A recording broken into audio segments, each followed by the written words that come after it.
जो वीडियो आया जिसमें एक महिला को एक हुजूम ने उससे जो बदतमीज़ी की एक गुंडागर्दी की तरह, और फिर उस लड़की ने बड़ी बेबाकी और बहादुरी के साथ उन लोगों के इस बिहेवियर, उनके इस बर्ताव के ख़िलाफ़ जो उसने स्टैंड लिया, वो मेरे ख़्याल से बड़ा बहादुरी का काम है।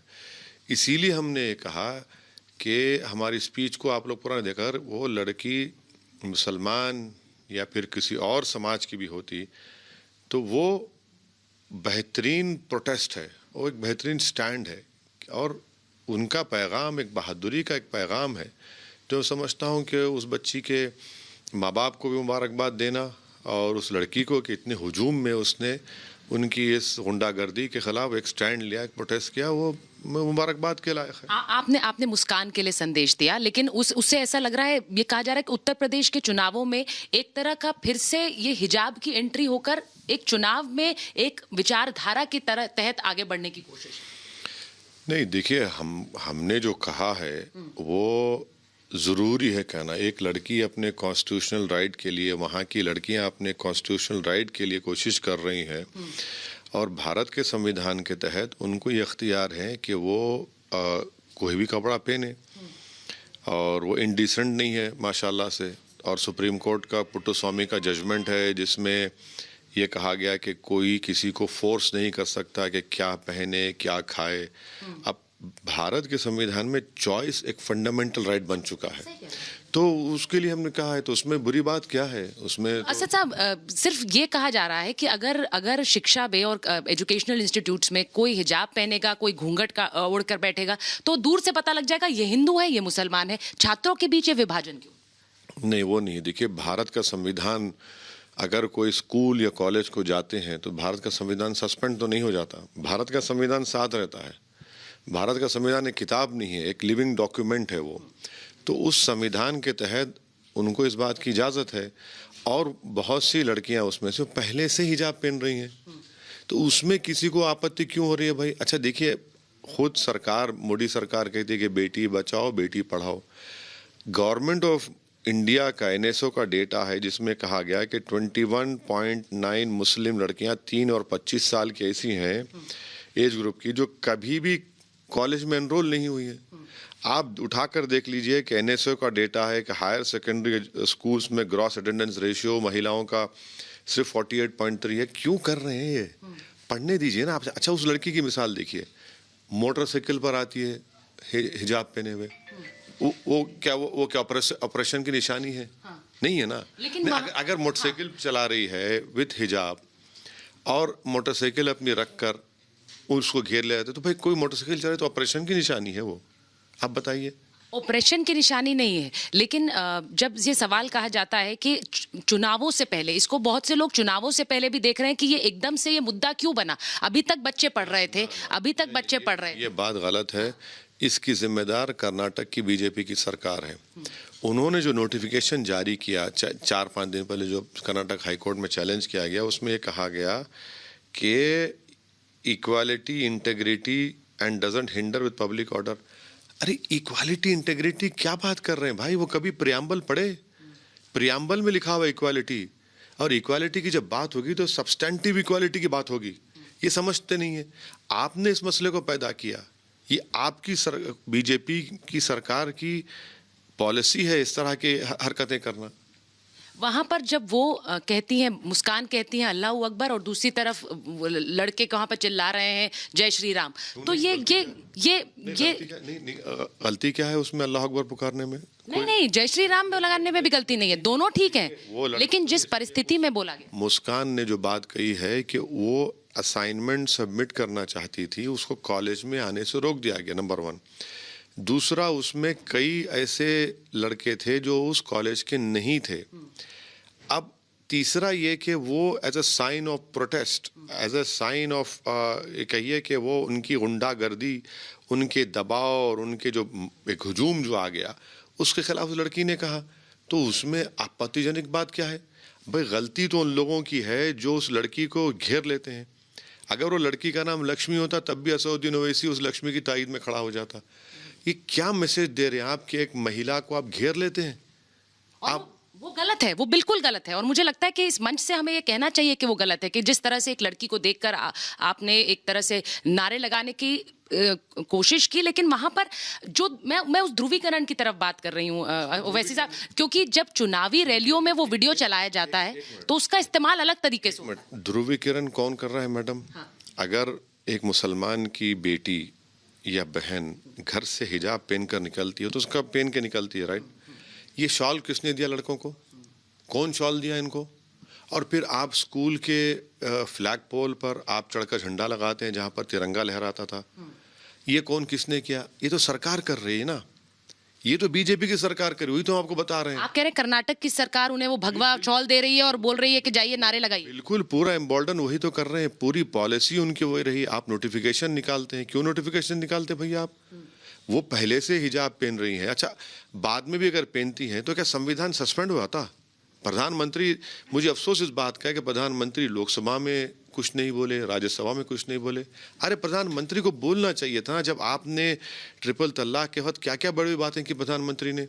कहा था कि मैं मुस्लिम महिलाओं का भाई हूँ। अरे वो दिखाइए ना मोहब्बत। फिर आप ही की सरकार में ये तमाशा हो रहा है, इन लोगों को सताया जा रहा है, उनके कॉन्स्टिट्यूशनल राइट से महरूम कर दिया जा रहा है उनको। मैं इसलिए पूछ रही हूँ, आप तो सीधे कह रहे हैं कि इस मुद्दे पर प्रधानमंत्री को बोलना चाहिए। मैं ये खुलकर कहना चाहती हूँ कि जिस तरह से एक अकेली लड़की को देखकर कुछ लोगों ने वहां पर बोलने की कोशिश की और जिस तरह से नारे लगाए, वो किसी भी तरफ से होता तो शायद वो डराने वाला होता, डरावना होता। ना सिर्फ वो, बल्कि उनका एग्जाम में नहीं बैठने दिया जा रहा है उनको। एकेडमिक ईयर उनका खत्म होने आ रहा है, एग्जाम में नहीं बैठने दिया रहा। क्यों नहीं बैठने दिया रहा? अच्छा, ऊपर से आप उनको सेग्रीगेट करते हैं कि जो हिजाब बुर्खा पहनेगा अलग क्लास में क्यों बिठाएंगे आप? ये डिस्क्रिमिनेशन नहीं, आर्टिकल 15 का वायलेशन नहीं है। ये तो 1965 1960 का यूएस हो गया। और मैं ये ईमानदारी से कह रहा हूं कि इस देश में अब एक रोजा पार्क की जरूरत है, एक मैल्कम एक्स की जरूरत है और एक मार्टिन लूथर किंग जूनियर की जरूरत है। ये कैसे आप महरूम कर देंगे कॉन्स्टिट्यूशनल राइट से, हमको फंडामेंटल राइट से सेग्रीगेट करेंगे आप स्कूल में? क्या हो रहा है ये? मैं ओवैसी साहब आपसे एक चीज पूछूंगी। आपने अभी अभी कहा कि यहाँ पर जब वो भगवा पहनकर आते हैं, वो भगवा जो पहन रहे हैं वो स्टेट स्पॉन्सर्ड है, उन्हें वो भगवा गमछे सरकार ने दिया, आपने कहा। चलिए उसको मत मानिए। क्या वो रोज भगवा शॉल पहन कर आ रहे थे? हाँ। क्या वो रोज पहन कर आ रहे थे? क्या वो उस पर्टिकुलर रिलीजन का एक एसेंशियल फीचर है? जो केरला हाई कोर्ट ने कहा कि मुसलमान महिलाओं का हिजाब और निकाब पहनना वो आर्टिकल 25 का प्रोटेक्शन है उनको।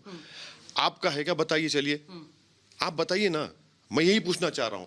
अगर वो भगवा पहनकर आए वहां पर, ठीक है, उस पर आपको आपत्ति है? असदुद्दीन ओवैसी को उस भगवा रंग पर सवाल ये नहीं है। अगर आप जिस किसी समाज से आप आ रहे हैं, वो भगवा शॉल पहनना आपके आर्टिकल 25 में आपका रिलीजन का एसेंशियल प्रैक्टिस है, तो बताइए हमको।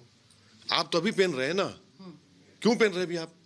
मुझे आपत्ति इस बात की है ओवैसी साहब कि यहाँ पर मुस्कान के साथ जो हो रहा है उसको पाकिस्तान उठा रहा है। ये ना मेरे लिए अच्छा है ना ओवैसी साहब के लिए अच्छा है कि पाकिस्तान में लोग मिनिस्टर ट्वीट कर रहे हैं इसको लेकर। भाड़ में जाए वो लोग। हाँ। वो कौन होते पाकिस्तान वाले? हमारे को सबक सिखाने वाले हैं? वो कौन होते? हमको उनसे क्या लेना देना है? भाड़ में जाए वो।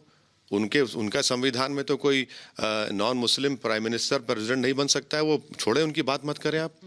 हमको उनसे क्या लेना देना है? हमको भारत से मतलब है और रहेगा। भारत के संविधान से हम बात कर रहे हैं। सुप्रीम कोर्ट के जजमेंट के एक नहीं 3-4 जजमेंट का हवाला दे रहे हैं। भारत के संविधान की आर्टिकल 14, आर्टिकल 15, आर्टिकल 19 और 21 का वायलेशन हो रहा है।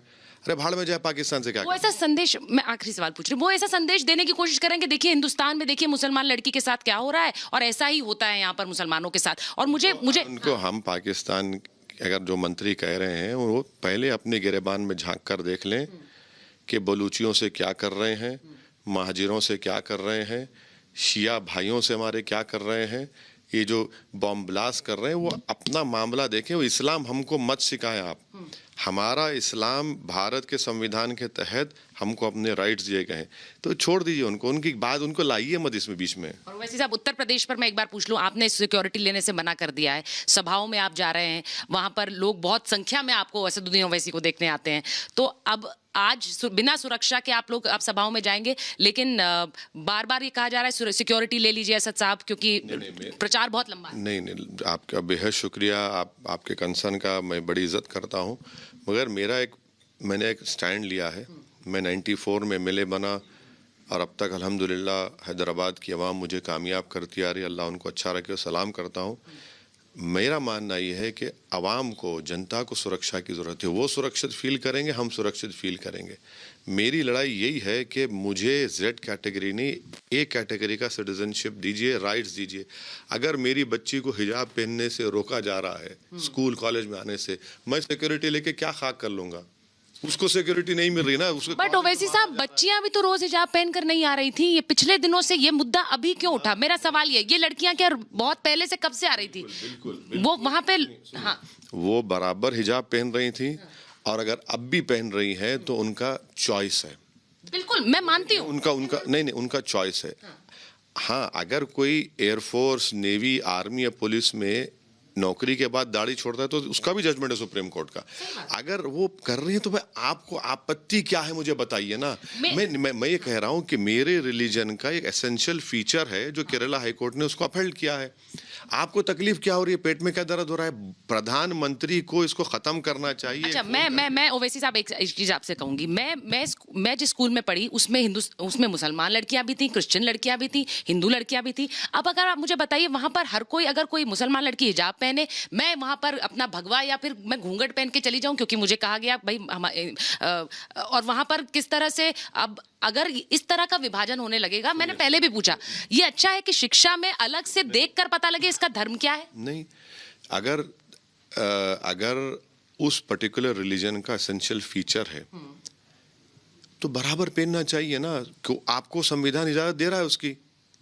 कोर्ट कह रहा है ना कि भाई ये निकाब और हिजाब या चादर जो है वो इस्लाम में महिलाओं का एक रिलीजन का एसेंशियल फीचर है। उससे बुरी बात क्या है? और इसमें आप देखिए, ये सब चीजों छोड़िए, ये रेडिकलाइजेशन क्यों हो रहा है? ये नफरत कौन फैला रहा है? यही हम पूछ रहे हैं कि ये नफरत जो हमारे देश की कल्चर रहा है वो मोहब्बत रहा है। आपको तकलीफ क्यों हो रही है? भाई multi cultural, multi religious country है और यही संविधान इसको सेलिब्रेट भी करता है।